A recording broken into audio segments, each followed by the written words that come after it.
A massive trove of leaked files reveals Mexico's military spying on one cartel while seemingly turning a blind eye toward rival groups. After a hunt that had lasted months, the Mexican army was closing in on an infamous Jalisco New Generation cartel commander known as LM2. It was late January 2022 in the lawless Tierra Caliente region of Michoacán, where M2 and his gunmen were waging a brutal turf war near the hometown of his cartel's top boss. This would prove to be the decisive battle. M2 had prepared for this moment. He'd been paying off local townspeople with a few hundred pesos a week to support the CJNG cause. Soldiers encircled his position, landing in helicopters and bearing down with armored vehicles. M2 issued a command over his organization's radio network, "Ring the church bells." When the bells tolled in the cathedral in Loma Blanca and several other small towns nearby, citizens that formed the cartel's social base flooded the streets, hurling rocks and obscenities at the soldiers to slow their advance. M2 sent orders over the radio for his gunmen to plant improvised landmines along the highway and nearby roads, destroy the pavement with heavy machinery, and launch drones equipped to drop makeshift bombs from the sky. M2 was heard saying, "Anyone who comes around, kill the pricks. I don't want anyone to enter, kill all those fuckers, whatever happens will happen, soldiers or our rivals, kill them all." Exactly what happened next has long been a source of mystery and intrigue, an unfinished chapter in the gruesome real-life telenovela of Mexico's narco wars. But now, using a trove of emails and classified intelligence reports leaked from the Mexican army, Vice News was able to retrace M2's final shootout in Michoacán, independently confirming for the first time what transpired and revealing the dramatic aftermath. Through our reporting, which included an exclusive face-to-face interview with M2 real name, Miguel Ángel Fernández Valencia, a year prior to his death, we have also uncovered new details about his early exploits as drug trafficker in the United States and his cartel's struggle to seize control of Michoacán. The documents show how the Mexican military spies on cartel operators, using sophisticated surveillance technology to track their movements and eavesdrop on their conversations. The source materials, dubbed Guacamaya leaks, were obtained by anonymous hackers and shared publicly in September 2022. The Mexican government has not contested the authenticity of the leaked files. The press office of Mexico's Secretariat of National Defense acknowledged receiving an inquiry from Vice News, but did not address questions about M2 and the situation in Michoacán. The Army leak includes millions of unvetted documents, many of which rely on informants within the cartels or intercepted communications. Vice News fact-checked and corroborated the records used for this story wherever possible. The documents also reveal new information about the United Cartels, an alliance of criminal groups in Michoacán that has been at war with CJNG for more than 3 years. Perhaps most troubling, the documents suggest the Mexican army is turning a blind eye to the continued presence of the United Cartels, which now controls the territory once claimed by M2. Dozens of reports reviewed by Vice News show that the Mexican army has extensive knowledge of the United Cartel's operations and the whereabouts of key leaders, yet seemingly chooses not to act. Many of the questions we have about the military strategy in Michoacán have not been resolved, said Catalina Pérez Correa, a professor at Mexico's Centro de Investigación y Docencia Económicas, CIDE, who studies militarization of the drug war. Are they just looking to manage the violence in some way, such as having organized crime groups not even controlled but simply managed? Or are they really trying to put an end to organized crime? In October 2020, Vice News traveled to Michoacán's Tierra Caliente to report on a cartel war that was raging out of control and wreaking havoc on the local economy. Michoacán exports billions of dollars worth of limes and avocados to the United States, and cartels skim off the top by forcing businesses to pay protection money. The city of El Aguaje, once home to bustling ranches and sprawling lime orchards, became a ghost town full of abandoned houses pockmarked by shootouts that raged for hours in the streets.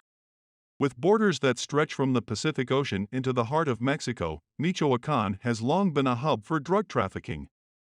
Cartels use the coastline to land speedboats laden with cocaine from Colombia.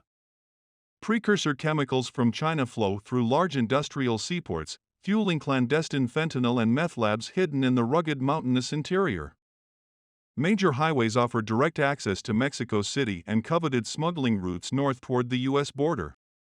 Since I was a little kid, I moved kilos up there, M2 told us. His story began in Michoacan, in the tiny town of La Pena, Colorado. He was one of 14 brothers from a region with few economic prospects other than hard agricultural labor or drugs. He migrated to the U.S., living in California, Utah, and Idaho, where court records show he was charged in May 2006 with meth trafficking.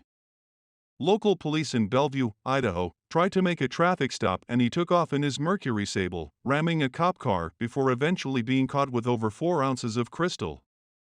He'd crossed the border illegally after previously being deported, which led to federal charges that sent him to prison until the end of 2014. By the time M2 was deported back to Mexico again, he spoke fluent English and had developed an appreciation for Bob Marley and Santana, which he learned to play on the guitar in prison. A talented norteño singer himself, soon he would be the subject of drug ballads or narco corridos written about his exploits as a ruthless enforcer for the CJNG supreme leader, El Mencho. El Mencho, born Nemesio Oseguera Cervantes, has a $10 million bounty on his head from the U.S. government. He was born in a small town near El Aguaje, along Michoacan's border with his stronghold in the neighboring state of Jalisco. In late 2019, he deployed a small army of sicarios, led by M2, to wrest control of the Tierra Caliente away from the United Cartels. To meet M2 for an interview, Vice News had to crisscross disputed cartel territory, ultimately arriving at a makeshift checkpoint on the highway southwest of El Aguaje. CJNG men dressed like commandos, with camouflage, body armor, and automatic weapons, stopped our vehicle and checked our press credentials before allowing us to proceed. M2 arrived in a black Ford Raptor pickup truck, modified with armor plating and bulletproof glass in the windows. The massive barrel of a Barrett .50 caliber sniper rifle, a weapon capable of taking down a military helicopter, poked through a gunport cut into the front windshield. A half-dozen other armored pickup trucks, full of gunmen, completed his entourage. M2 was tall and wiry, with a chiseled face framed by a ballistic helmet, dark-tinted glasses, and a bushy goatee. Beneath his bulletproof vest, he wore a polo shirt with a garish blue and white pattern, tucked into jeans cinched with a large gold and silver belt buckle. When he smiled, his front teeth glimmered with gold caps. He was armed with a FN Scar rifle, the same model used by U.S. Special Forces, with a grenade launcher mounted under the barrel and extra grenades strapped to his chest. On his hip was a Colt pistol with M2 in gold on the handle.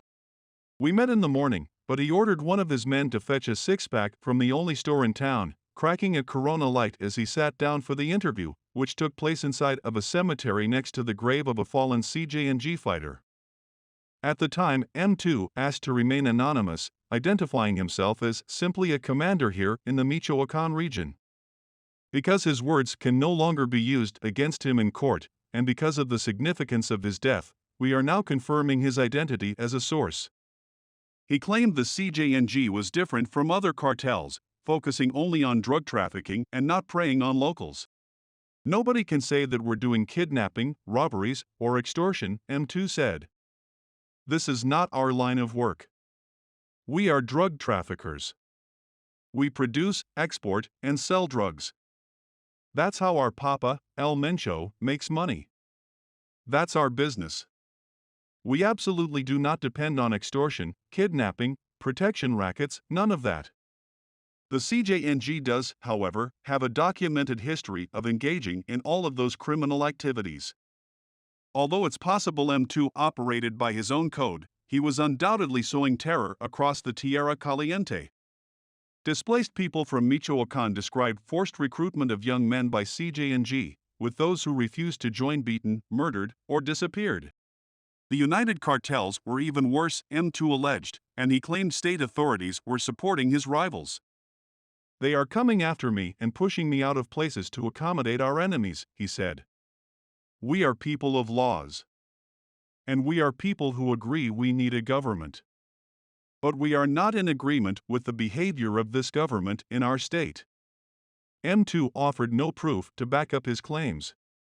But he also seemed to sense the writing on the wall, one way or the other.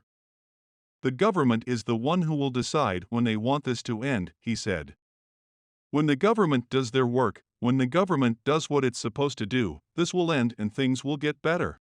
By August 2021, military reports show growing concern about the CJNG continuing to make advances near the city of Tepalcatepec, controlled by a United Cartel's leader named Juan Jose Farias Alvarez, alias El Abuelo. A leaked report from August 30 describes how United Cartel members are expecting the advance of armed CJNG cells. El Abuelo's people were overheard spotting a convoy of 15 CJNG vehicles, including a monster, essentially a homemade tank made by equipping a heavy truck with thick armor plates. The next month, M2 and his gunmen took over Loma Blanca, which would become the site of his last stand, and a handful of other small towns. The army eavesdropped as some of El Abuelo's men and supporters contemplated abandoning Tepalcatepec with their families and fleeing to another town controlled by the United Cartels about 50 miles away. There's evidence CJNG's top leadership understood the cartel could not fight a war on two fronts against both the United Cartels and the Mexican army. In November 2021, Army reports show M2 was overheard telling his lieutenants that El Patron had given instructions not to attack military personnel. It should be avoided at all costs and don't mention these orders over our radio frequencies. M2 was not pleased. The army listened as he told an associate, "How is this going to work? We're going to stay ready to shoot the fuckers in green." Nevertheless, he obeyed orders and instructed his men, who had been using drones to drop improvised explosives, to stand down against the military in order to avoid El Pedo Mas Grande, literally meaning the biggest fart, or loosely to cause a stink in CJNG territory. The strategy seemed to work until the afternoon of January 29, 2022, 2 days before his 41st birthday, when M2 received an urgent report over the radio. The army had invaded El Aguage and landed a helicopter on a nearby hilltop. 2 other choppers were circling the area. M2 gave the orders to ring the church bells and deploy the roadside bombs, but it was too late. He was surrounded. Grainy video footage filmed in Loma Blanca that circulated online after the shootout showed townspeople wielding sticks confronting army soldiers in full battle gear, shouting angrily and blocking the troops from advancing. A helicopter flies low overhead and gunfire can be heard in the background. 2 soldiers were hospitalized with injuries, along with several civilians. M2's last stand occurred near Loma Blanca's cemetery. According to a leaked military report, he was shot in the chest and took off running. Without their leader, the CJNG gunmen scattered in all directions. Amid the chaos, M2 disappeared. Nobody was sure what had happened to him, and leaked army reports show the CJNG leadership demanding answers from his deputies in Loma Blanca. Cartel members visited morgues in several nearby towns in search of his body. M2's wife and another romantic partner were kept in the dark, the reports show, even as the women pressed the cartel's leadership for answers. With CJNG losing control of the area, a senior cartel boss arranged to have M2's wife and kids move to a more secure location. His other lover received a few possessions left at his home. Still, nobody knew for sure whether he was dead or in hiding. On February 6, the army found a corpse in an advanced state of decomposition in a field near the scene of the shootout in Loma Blanca. The clothes matched the cowboy style worn by M2. Gruesome photos of the body leaked almost immediately, and days later the state prosecutor's office in Michoacán issued a statement declaring M2 officially dead. But in Mexico's underworld there is a long and bizarre history of cartel leaders, including El Mencho, returning from the grave months or years after being presumed killed. Conspiracy theories spread online that M2 planted a fake body and has been hiding out ever since. Around the 1-year anniversary of his death this week, the rumors sprung up again. One photo showed M2 looking ready for a night on the town, wearing a scarf and designer hat with a phone pressed to his ear. Jose Ulises Lara Gracian, a veteran of Michoacán's cartel wars who now lives in the U.S. and covers the conflict online, operating as the Unidad de Inteligencia Ciudadana, or Citizens Intelligence Unit, told Vice News that M2 is still alive. Lara claimed to have spoken to M2 since his purported death, but offered little in the way of supporting evidence. An interview M2 gave to Lara prior to the Loma Blanca shootout confirmed several biographical details, including that he was related to El Mencho by marriage and the nephew of another prominent trafficker nicknamed El Animal. "I think the government knows where I am all the time," M2 told Lara in the fall of 2021. "I have no one to hide from, nor am I doing things to bow my head before anyone." Vice News reviewed the corpse images and found several similarities from our interview with him, including gold-capped front teeth and a collection of bracelets and talismans around his wrists. M2's close relatives visited the morgue in Michoacan state capital, the Army noted, and identified his remains based on scars and distinctive skin marks. The body was taken to neighboring Jalisco and buried in a small-town cemetery. Photos purportedly showing the grave draped in flowers have also circulated online this week. After M2's body was found, Army reports say his chief of operations summoned the bodyguards who had fled the shootout. They were executed because they should have protected him. A CJNG source, who was active in Michoacan around the time of these events, confirmed to Vice News that the bodyguards were indeed killed, but offered no comment on M2's death. "There's nothing more to say," the source said. "He's dead and there's nothing else to talk about." The Army overheard someone in El Aguaje tell M2's widow that the cartel was planning to leave, because M2 was the only one putting up a fight. They listened as El Abuelo's people monitored the CJNG retreat, observing armed cells marching into the hills toward Jalisco at dawn. In the following days, the Mexican Army swept into El Aguaje and the surrounding areas. The high-profile operation received international press attention, portrayed as the Mexican government restoring order and ridding Michoacan of CJNG. Journalists were allowed to enter El Mencho's hometown, and the Army released photos of minesweepers removing improvised explosives left behind along the roads. The mayor of Aguililla, once part of M2's fiefdom, was gunned down in broad daylight a few weeks after holding a ceremony to celebrate the Army bringing an end to the cartel war. And in the year since, the Jalisco cartel has crept back into Michoacan. Just 2 weeks ago, CJNG members were blamed for an attack that killed 3 members of the indigenous Nahua community in Santa Maria Ostula, which has its own citizen-led police force to prevent the cartel from taking over their natural resource-rich lands. Another community leader in the nearby town of Aquila vanished on January 14, along with a prominent environmental lawyer. Beyond the return of CJNG, the Mexican Army appears to tolerate the continued presence of the United Cartels. The leaked files show extensive monitoring of El Abuelo and his ally El Gordo, a leader of Los Viagras. While such surveillance was the prelude to the operation that killed M2, the United Cartels seemingly operate with impunity. Intelligence reports suggest the locations and day-to-day operations of Abuelo and Gordo are not a mystery for the Mexican Army. The only question is why they have yet to take action. Members of the United Cartels sometimes call themselves the Pueblos Unidos, conjuring an image of townspeople banding together to defend against El Mencho's invaders from the neighboring state. In years past, the Michoacan state government provided arms and police uniforms to these so-called autodefenses, including El Gordo of Los Viagras. Vice News obtained video footage from inside a medical clinic of 3 men who claimed to have been wounded by gunshots during the Loma Blanca melee. One of the men alleges the Army had arrived to help the CJNG's rivals. "It's the fucking government that is supposedly taking care of the people, right?" the man says. "And it's shooting at us civilians. Why are they shooting us?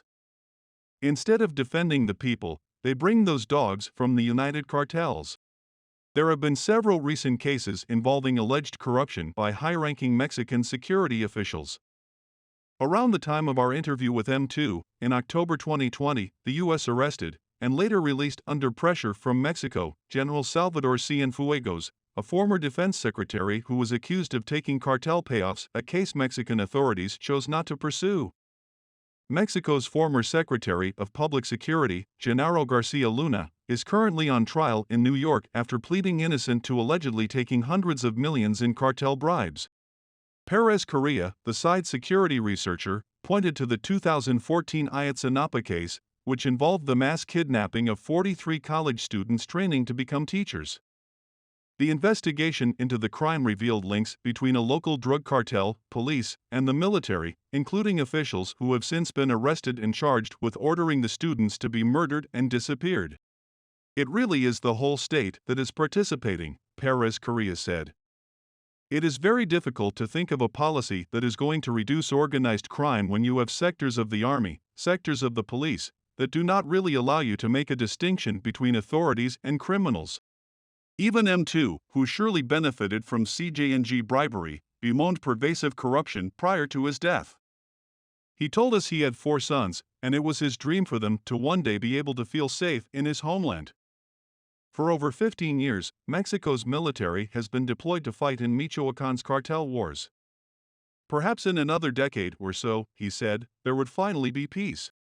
I'd like to bring them here and be able to walk around these places without having to bring armed people with me or carry a gun myself, he said. That's what I want. I want that in 15 years Michoacan could be a place governed by a legitimate government, a government that knows what it has to do and delivers on its promises. The last intelligence report on M2 is dated February 10, 2022, and it says control of his armed cell had fallen to his deputy. The gunman had last been seen heading into the mountains around Aguililla, El Mencho's home municipality. The army would keep watching, but now they had one less target, therefore, monitoring is concluded for Miguel Ángel Fernández Valencia alias M2.